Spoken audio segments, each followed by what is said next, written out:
So most of the students confuse है कि हम पीडब्ल्यू का उड़ान बैच लें या नेक्स्ट टॉपर का आरंभ बैच लें। 75% अटेंडेंस रूल होता है। Hello everyone, welcome back to my channel. This is me Hamna Khan. I hope you are happy and healthy.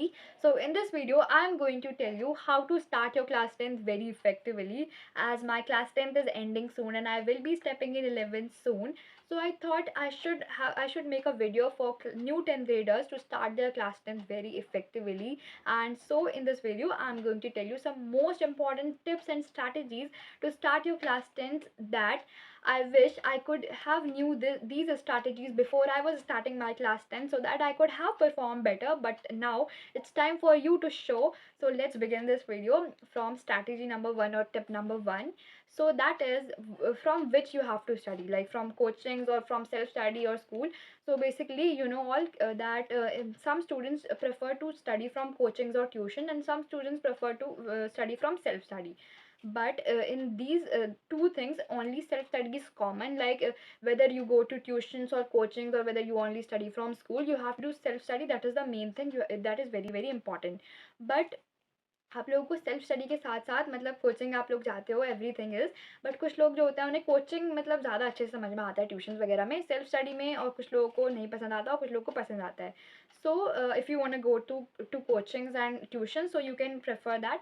But if you are doing self study at home so आप लोग या तो YouTube से पढ़ रहे होंगे या किसी अदर बैच से पढ़ रहे होंगे, that is depend upon you which is you like. But some students confuse होते हैं मतलब कि कौन सा बैच लें, अगर हम यूट्यूब से पढ़ रहे हैं या किसी भी अदर बैचेज से पढ़ रहे हैं. सो जैसे कि पीडब्ल्यू और next toppers and any other batches बहुत सारे हैं. So most of the students confuse है कि हम पीडब्ल्यू का उड़ान बैच लें या नेक्स्ट टॉपर का आरंभ बैच लें. So what I will prefer to you. So basically guys both are the teachers are very good, like सारे टीचर्स बहुत अच्छे हैं, नो कंपेरिजन एट ऑल, सब बहुत ज़्यादा अच्छे हैं. आपको बस अपने आप पर डिपेंड करता है आपके ऊपर कि आपको किस टीचर से समझ में आता है, आपको किस टीचर का पढ़ना अच्छा लगता है. बिकॉज बोथ जो बैचेज हैं उसमें जो टीचर्स हैं वो बहुत ज़्यादा अच्छे हैं, आपको हर टीचर से समझ में आएगा. बट आपके ऊपर डिपेंड करता है कि आपको कौन सा बैच अच्छा लगता है, आपको कौन सा चूज़ करना चाहिए. Next toppers and PW both are amazing batch, both are extraordinary batch. And जो भी लोग इन दोनों बैचेस से पढ़ रहे हैं सबके बहुत अच्छे मार्क्स आते हैं. तो you should have choose it your own कि आप लोगों को कौन सा ज़्यादा अच्छा लगता है.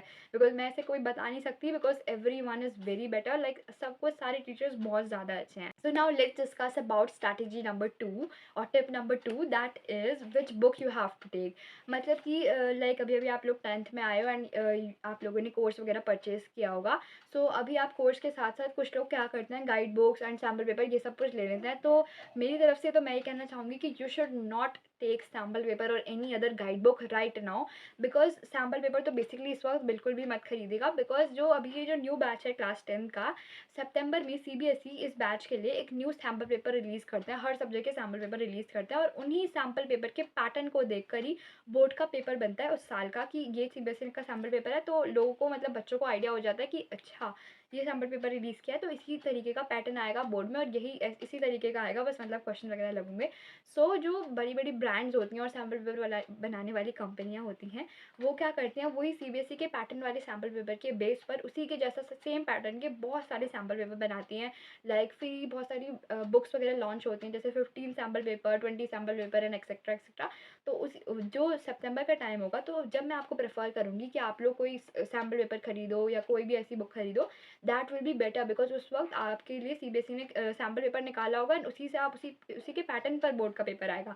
तो दैट विल बी बेटर कि आप लोग सितंबर में सैम्पल पेपर खरीदो. बाकी ना गाइड बुक्स की बात करें तो कुछ लोग गाइड बुक्स वगैरह से पढ़ते हैं एंड ये सब है, बट गाइड बुक्स में मेरे हिसाब से तो I should not prefer. Because guide book से आपको नहीं पढ़ना चाहिए. इंस्टेड आप लोग क्वेश्चंस बैंक लो एंड वो बहुत सही रहेंगी. लाइक जो थियोरेटिकल सब्जेक्ट्स होते हैं जैसे कि इंग्लिश है, इंग्लिश में काफ़ी सारे चैप्टर्स होते हैं. तो उन चैप्टर्स के लिए आपको अगर कोई चैप्टर पढ़ते हो तो उसके क्वेश्चन को अप्लाई करना, क्वेश्चन को समझना ज़्यादा ज़रूरी होता है, उसके क्वेश्चन को सॉल्व करना ज़रूरी होता है. इंग्लिश में जैसे कोई चैप्टर पढ़ा तो उसके क्वेश्चन को देखना इंपॉर्टेंट होता है. एंड अगर आपका कल पेपर है या कुछ भी है तो आप लोग को अगर उन क्वेश्चन को पढ़कर जाते हो तो दैट विल बी बेटर. सो मेरे हिसाब से जो थियोरेटिकल सब्जेक्ट होते हैं उनके लिए आपको क्वेश्चन बैंक लेना बहुत ज़्यादा ज़रूरी है. उनके क्वेश्चन पढ़कर अगर आप जाओगे तो वो बहुत सही रहता है. जैसे कि इंग्लिश हो गया, इंग्लिश में चैप्टर्स बहुत होते हैं. सोशल साइंस हो गया जिसमें 4 सब्जेक्ट होते हैं, history, geography, civics and economics. तो इसके लिए आपको क्वेश्चन बैंक ले सकते हो. बाकी English, social science and Hindi big theoretical subject, इसमें भी काफ़ी सारे क्वेश्चन होते हैं. बट कुछ लोग हिंदी को नॉर्मली पढ़ लेते हैं तो उन लोगों को क्वेश्चन बैंक की ज़रूरत नहीं होती है। स्कूल में बहुत अच्छे से क्वेश्चंस करवाए जाते हैं कि आपको कोई क्वेश्चन बैंक करने की ज़रूरत ही नहीं होती। तो आपके ऊपर डिपेंड करता है कि आपके स्कूल में कैसा करवाया जा रहा है, कि अगर आपको स्कूल में बहुत ज़्यादा अच्छे से सर या मैम क्वेश्चंस को लिखवाती हैं तो वही काफ़ी है। You don't need to buy any guide book और any question bank for that. And अगर हम मैथ्स की बात करें तो मैथ्स 10th में 2 चीज़ों में डिवाइडेड हो जाती है, बेसिक मैथ्स और स्टैंडर्ड मैथ्स, जो कि आपको हाफ ईयरली तक तो नज़र नहीं आने वाला आई थिंक। बट फिर प्री बोर्ड से मे बी स्कूल्स वाले आपको 2 अलग-अलग पेपर दें, मतलब जो बेसिक वाले बच्चे होंगे उनको बेसिक का अलग मैथ्स का पेपर, जो स्टैंडर्ड वाले बच्चे होंगे उनके लिए स्टैंडर्ड का अलग पेपर।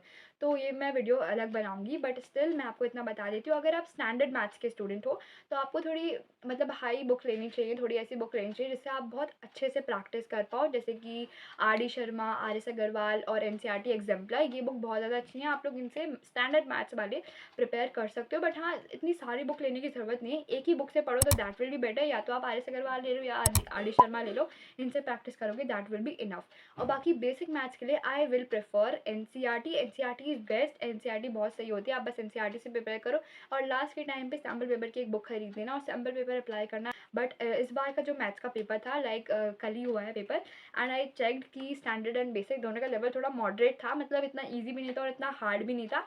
तो उसके हिसाब से you have to prepare for maths betterly. So let's talk about the third strategy और टिप, कि आप लोग को स्कूल जाना चाहिए या आप लोग को घर में ही बैठ के पढ़ना चाहिए। सो बेसिकली मेरे हिसाब से आप लोग को स्कूल जाना चाहिए, बिकॉज 10th में ना एक 75% अटेंडेंस रूल होता है जो कि आपको कंप्लीट करना पड़ता है, वरना आप लोग को स्कूल वाले काफ़ी ज़्यादा पोक करते हैं कि एडमिट कार्ड नहीं देंगे अगर 75% अटेंडेंस नहीं हुई। बट ये जो रूल है ना, आई थिंक सो कि ये बस आप लोग को डराने के लिए होता है कि आप लोग स्कूल आओ एंड स्कूल आकर पढ़ो। बिकॉज मेरे क्लास में भी बहुत सारे ऐसे बच्चे थे जो मतलब पूरा साल स्कूल नहीं आते थे और उनको भी एडमिट कार्ड मिल गया, बस थोड़ा सा डराया गया उन्हें भी कि 75% अटेंडेंस नहीं होगी तो हम लोग एग्ज़ाम नहीं देने देंगे, एडमिट कार्ड नहीं देंगे, दैट्स ऑल, सब कुछ एक झूठ है। ठीक है, तो आपकी आपकी मर्ज़ी है कि आप लोग को स्कूल में ज़्यादा अच्छे से पढ़ना सही लगता है या आप घर में बैठ के पढ़ो। एंड मतलब अगर आपके स्कूल में टीचर्स वगैरह अच्छे से पढ़ाते हैं तो आप स्कूल जाओ, वरना घर में पढ़ो। वैसे तो आपको स्कूल जाना चाहिए, because every teacher teach good. ठीक है, तो आप लोग आपके ऊपर डिपेंड करता है कि आप क्या करो। बट मेरे हिसाब से if I tell you, so basically आप लोग स्कूल जाओ एंड घर में बैठकर भी पढ़ो, दोनों चीज़ें बेस्ट हैं। लाइक जैसे एक वीक में 7 डेज़ होते हैं तो आप 5 डेज़ स्कूल जाओ और 2 दिन की छुट्टी करो, दैट विल बी बेटर। 2 दिन आप लोग घर में बैठ के पढ़ो, जैसे सैटरडे संडे हो गया, संडे आपको मिलता है, या फिर एक दिन आप छुट्टी कर लेना, एक ही दिन की छुट्टी होगी, 6 डेज़ स्कूल जाओ, दैट विल बी बेटर। बाकी 75 अटेंडेंस कुछ ऐसा वो मेन रूल नहीं है कि आप लोग को पूरा करना ही है। आप लोग जाओ स्कूल, और अगर नहीं जाना है मत जाओ, basically it's totally depend upon you, आप घर में बैठ के पढ़ो। And that's all for the video. I hope you like this video. So do subscribe to my channel, like my video and share it with your friends and comment what you want next. And ऐसी और भी videos आ रही हैं new 10th graders के लिए. So subscribe to my channel. Bye bye.